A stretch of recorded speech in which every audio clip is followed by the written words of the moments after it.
आपण सगळे success, happiness, piece या गोष्टीच्या मागे धावत असतो. पण कधी थांबून विचार केलाय का आपण खरंच कोणत्या दिशेने धावत आहोत? आपण जसं विचार करतो तसं जग आपल्याशी वागायला लागतं.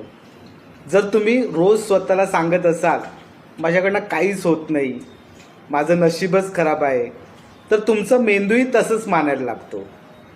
पण जर का आपण स्वतःला रोज सांगितलं मी हे करू शकतो, मी शिकतोय, मी वाढतोय, तर तुमचं आयुष्य खरंच बदलायला लागतं. तुमचे विचार म्हणजे तुमच्या भविष्याचं बीज. आपण जेव्हा आरामदायी जगत राहतो तर आपण आपलं वाढवणं थांबवतो. नवीन गोष्टी शिकणं, चुका करणं, लोकांच्या टीका ऐकणं हे सगळं अनकम्फर्टेबल असतं. पण ह्याच ठिकाणी ग्रोथ आहे. म्हणून दररोज थोडं अनकम्फर्टेबल व्हा, काहीतरी नवीन करा. आज सगळे सोशल मीडियावर दुसऱ्यांचं आयुष्य बघून स्वतःला कमी समजतात.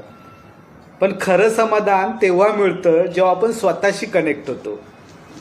आज आपण स्वतःलाच विचारूया, मला खरंच काय हवंय, मी कोण आहे?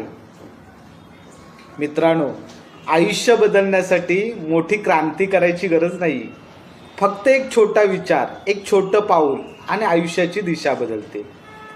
जर हा विचार तुमच्या मनाला भिडला असेल तर हा व्हिडिओ शेअर करा, लाईक करा आणि कमेंटमध्ये लिहा, मी माझं आयुष्य बदलायला तयार आहे.